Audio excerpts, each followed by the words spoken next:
Oh, hella beard, it's your boy Big Beard B, and we back for another edition of Big Beard Business. Look, I'm really not sure if it's the need to smell good, its increased rise in pop culture, or its increased popularity in the digital space, but the frag world is big business. And along with that come more and more cologne fragrance brands that no matter if they're charging a few bucks or a couple $100, they are ready and willing to take your money. And when I say take your money, I mean a fair exchange for cash versus, goods and services.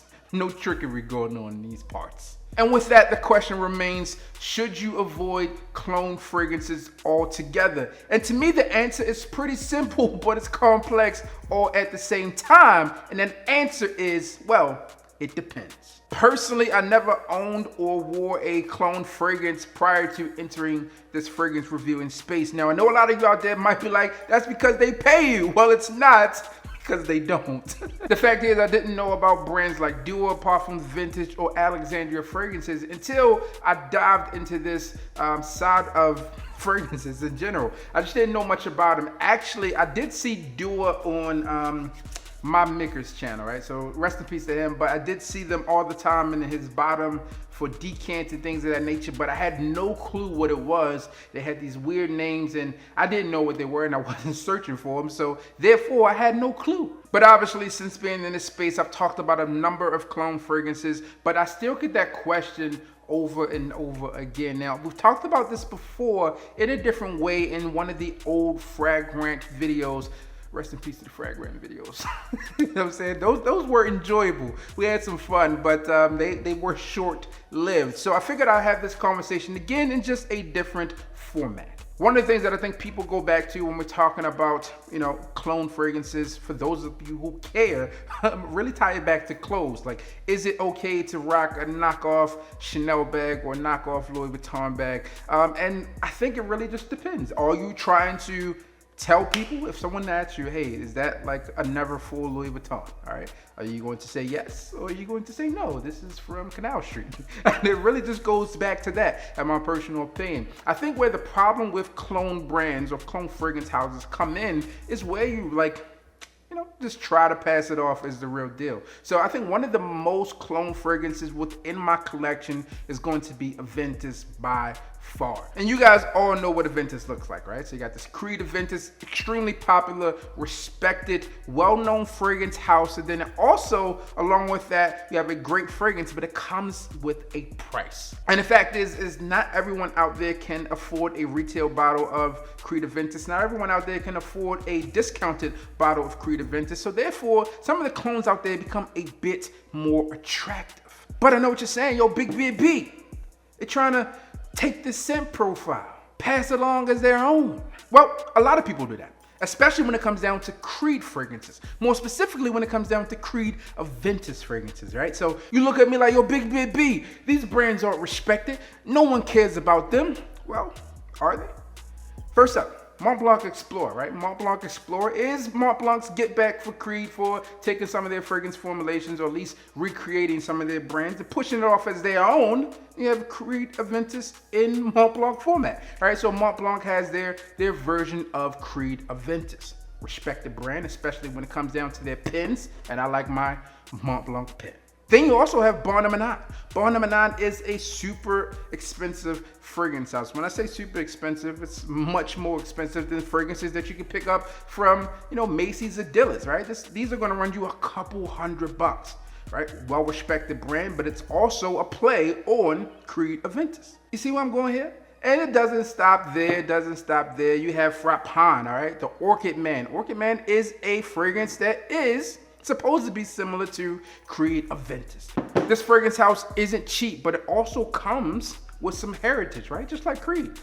With the exception, their heritage is in the liquor industry, all right? The wine and spirit industry. Frappin is the king, all right? Where in terms of fragrances, Creed is the king, all right? But you see where I'm going here. You also have places like Mansetta, and then you also have Nishani, right? So these are brands that are well respected. If it's okay for these fragrance brands to do it, well, why not other fragrance brands? Obviously, when it comes down to Aventus, one of the most popular cologne fragrances within Fragcom comes from Parfum Vintage, right? Parfum Vintage, this one is Pineapple Vintage Intense. Now, they have a ton of Creed Aventus clones within their lineup. You have King Intense, you have Pineapple Vintage Intense, Pineapple Vintage Noir, and the list goes on.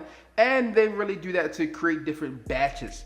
However, I feel like this fragrance brand, they bring something different to the table in terms of the clones that they create. Obviously, you can purchase Creed Aventus from anywhere, right? For the most part, in terms of these discounters or any type of clone, right? But for me, this brand in itself, they really tried to change some things that they feel like were missed in the original or that people have complained about, and try to make it their own and amp it up a bit. But that comes along with a price. So it's not the cheapest out there. And I'll just stop there. So you see where I'm going with this. But I also want to go on the other side of it. All right. So if you're going to wear a cologne fragrance, and just tell a person it's a cologne. Just tell people it's a cologne, and it should not really impact anyone's day to day. I'm not sure why people get mad about that anyway, but they do. So just tell people you're wearing a cologne.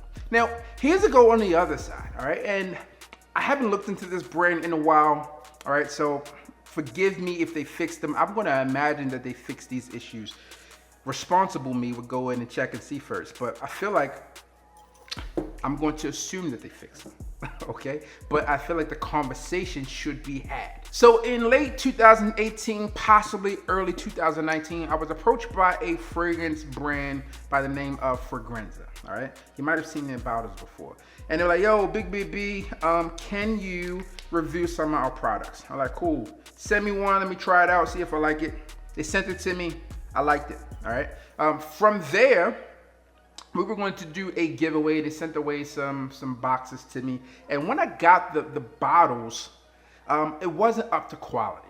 All right. And what I'll say by that is there was some stuff floating around in the bottle, and I didn't feel like it was the best representation for me to talk about that fragrance house. All right. I didn't want to subject you to anything that was floating around in the bottles, nor did I feel like it was great to kind of start this company off and say, hey, you know what? They suck, because it was obviously a mistake in the packaging stuff, right? So what it really boiled down to is there was some things floating around in the bottles, and when I reached out to them like, hey, you got some stuff floating around in the bottles, I don't feel like it's best for me to talk about it. Their explanation was, the way we cleaned the bottles to prep them for fulfillment, some of the stuff got, wiped off in it, and they were aware of it. However, they came out with a new bottle, and for me, I just wasn't comfortable with talking about it. All right, so the new bottles came out like this.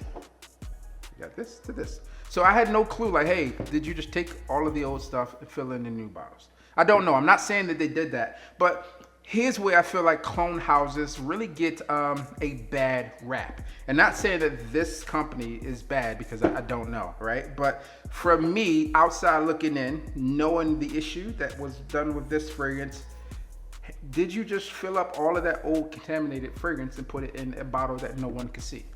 I have no clue. I'm not saying that they did that by far. I'm not saying that. But what I will say is that other clone houses out there, whether it's the Bleu, B-L-E-U, Day, D-A-Y, Chanel, those crazy things that you see out there from the person trying to peddle it to you on the corner, or from some janky spot that you've never seen before on eBay, etc., trying to sell you something that is just not right. All right. Some of those places, if you look it up on websites, right, some of those counterfeit fragrance brands have come up with having weird things in them, right? Whether it's going to be urine and other contaminants, you just want to steer clear of those. So when I talk about fragrance brands that are clones within this channel, whether it's Alexandria, Parfum Vintage, a lot of you guys out there are into Dior, here's what I will tell you. Those fragrance brands, from my experience with them, really make sure they're putting some quality and taking some extra steps to make sure that